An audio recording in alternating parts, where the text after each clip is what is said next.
Innovative technology, আর সেটাকে কিছুটা profit আর্নিংয়ের মাধ্যমে যেটা ব্যবসা করবে, এই যে প্রধান কাজ, তাই তো? হ্যাঁ স্যার, তাহলে খাতা কলম করেছেন একজন, খাতা কলম করে আচ্ছা একজন খাতা কলম বের করো, একজন জামাল বের করো তো, একজনই লিখো, একজনই।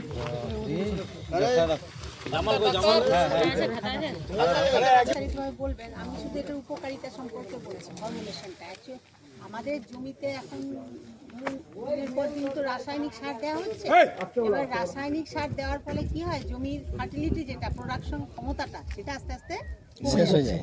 তো সেই জন্য এখন চেষ্টা করা হচ্ছে যে ইন্টিগ্রেটেড নিউট্রিয়েন্ট ম্যানেজমেন্ট কথাটা আসছে। তার মানে এখানে অর্গানিক এবং বায়ো প্লাস ইনঅর্গানিক তিনটে একসঙ্গে। ইনঅর্গানিক বলতে আমরা যেগুলো রাসায়নিক সারগুলো ব্যবহার করি, আর অর্গানিকের মধ্যে হচ্ছে যে মানে ধরুন এই সুবাবুল বা ধরুন ধইঞ্চা, যেগুলো জমিতে মেশানো হয়, তার ফলে কি হবে, জমির যে গ্রোথটা, জমিতে একটা টেক্সচার আছে, তার নিজস্ব প্রোডাকশন ক্ষমতা আছে, সেটাকে বজায় রাখবে, ওই দীর্ঘদিন সেই ফসলটা ধরে রাখতে পারবে। আর এটা হচ্ছে বায়ো ফার্টিলাইজার। যেমন মনে করুন আমাদের নাইট্রোজেন যে সিম্বি গোত্রীয় যেগুলো গাছ, যেগুলো পড হয়, তাদের শিকড়ে তো গুটি গুটি রাইজোবিয়াম হয়, তো তারা কি হয়, বায়ুমণ্ডলে নাইট্রোজেনটাকে ফিক্সেশন করে। সেই জন্য আমাদের ইউরিয়াটা বাইরের থেকে যেটা দিই নাইট্রোজেন ঘটিত সার, সেটা পরিমাণে কম দিলেও চলবে। তো সেইগুলো এখানে রাইজোবিয়াম কালচারও আছে। কি হয়, বোনার সময় আমরা বীজের সঙ্গে যদি মাখিয়ে দিতে পারি, তাহলে ওই যে অর্বুদগুলো হয় বা গুটিগুলো, এটা ওই বীজের সঙ্গে মাখিয়ে দিতে হবে। ভাতের মার আছে, উনি কথা বলবেন, ভাতের মারের সঙ্গে বীজের সঙ্গে মাখিয়ে দিতে হয়, লাগানো হয়। তাহলে কি হবে, ওই যে গুটি তৈরি করার যে ব্যাপারটা সেটা বাড়বে এবং জমিতে নাইট্রোজেন ফিক্সেশনটা হবে।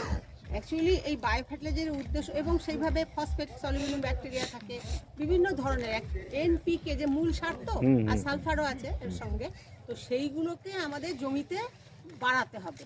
এবং জমিতে শুধুমাত্র যে ইনঅর্গানিক দিয়ে আমরা 10-26-26 দিয়ে দিলাম, আমরা ডিএপি দিয়ে দিলাম, সেইগুলো একাধারে দিতে থাকলে কি হবে, জমির প্রোডাক্টিভিটিটা, টেক্সচারটা নষ্ট হয়ে যাবে। আগামী দিনে সেই জমির থেকে ভালো আমরা ফলন পাবো না। তাই জন্য এখানে একধারে অর্গানিক, আরেক ধারে ইনঅর্গানিক, আর এটা হচ্ছে বায়ো, তিনটে মিলে একসঙ্গে করা হচ্ছে। সেই জন্য এটাকে বলা হয় ইন্টিগ্রেটেড নিউট্রিয়েন্ট ম্যানেজমেন্ট। যেমন আমরা আইপিএম এর নামটা শুনেছেন মনে হয়, বিভিন্ন ট্রেনিং প্রোগ্রাম চলছে যখন আপনাদের, ইন্টিগ্রেটেড পেস্ট ম্যানেজমেন্ট, মানে ফসল রক্ষার ক্ষেত্রে আমরা পোকা দেখলাম, স্প্রেয়ার নিয়ে দৌড়ালাম, জমিতে দিয়ে দিলাম, এই একতারা দিয়ে দিলাম, বাকি ইমিডাক্লোপিড দিয়ে দিলাম, সেই ব্যাপারটা করতে বলা হচ্ছে না। তো এখন বলা হচ্ছে যে মাঠটা আগে পরিদর্শন করো, সার্ভিলেন্স করো, তারপরে পোকা শুরু থেকেই আমার কিভাবে লাইনটা কিভাবে লাইনে বুনতে হবে, তাহলে বোনার আগে ট্রাইকোডার্মা ভিরিডি, সিউডোমোনাস, এইসব যে মানে ওষুধও আছে, বায়োপেস্টিসাইডও আছে, সেইগুলোকে মাখিয়ে বা সারের সঙ্গে দিয়ে জমিতে প্রয়োগ, ওইগুলো করতে বলা হচ্ছে। ওইটা যেমন আমার প্ল্যান্ট প্রোটেকশনের দিকে তাকিয়ে করা হচ্ছে, আর জমি সারের দিকে বা আমার নিউট্রিয়েন্ট বৃদ্ধির জন্য সেই রকম আমার ওই বায়ো ফার্টিলাইজারের ভূমিকা, বুঝেছে? সুতরাং এটা কিন্তু একাধারে আমার ফসলের গ্রোথটাকেও বাড়াবে এবং আগামী দিনে যাতে টেকসই চাষটা, সাস্টেনেবল এগ্রিকালচার যেটাকে বলে, মানে জমির গুণগত মানটাকে বজায় রাখা, সেটাও আমার থাকবে। এটা হচ্ছে এর উপকারিতা। তো এইগুলো কিন্তু এখন ব্যাপক প্রসার লাভ করছে, বাজারে বিক্রিও করছে বিভিন্ন বাণিজ্যিক সংস্থা, এবং চাষিরা যারা করছেন, যারা প্রোগ্রেসিভ ফার্মার, অলরেডি যারা জমিতে এগুলো অ্যাপ্লাই করছে। ঠিক আছে। আচ্ছা, বলছি যে আজকে আলোচনার বিষয়টা আমরা প্রথমত পার্টটা রাখি টেকনোলজি, তারপরে টেকনোলজিটা কীভাবে তৈরি করা যাবে আর কীভাবে আমরা মাঠে অ্যাপ্লাই করবো, তিনটে পার্ট আছে। তা প্রথমে আমরা অ্যাপ্লিকেশনের পার্টটা যাই, চাষির যে উপকার হবে, তারপরে এইটা কীভাবে তৈরি করা যাবে সহজে, তার একটা প্রসিডিওর বলে দেবো। আর তারপরে আধুনিক টেকনোলজি যদি বেশি পয়সা থাকে তখন সে কীভাবে কী করতে হবে, আর যেটা হাতের সামনে আছে রিসোর্স, আপনি আপনার কোনো রিসোর্স ছাড়া কীভাবে আপনি স্বল্প পয়সায় আপনি করতে পারবেন, তার টেকনোলজিটাও আমি আপনাকে বলে দেবো। আর হচ্ছে গিয়ে মেন হচ্ছে অ্যাপ্লিকেশন পার্ট। আমি প্রথমে দুটো জিনিস দেখাচ্ছি। এই হলুদের প্যাকেটটা দেখো, কাছে এনেছিস? ওই কাছে কই, কাজেটা আনিস কেন? সাদুল দাদা বেশি লাগে কথা বলছি কি? এই ওটা ওটা ফেড়ে যাবে স্যার, ফাড়বো কি?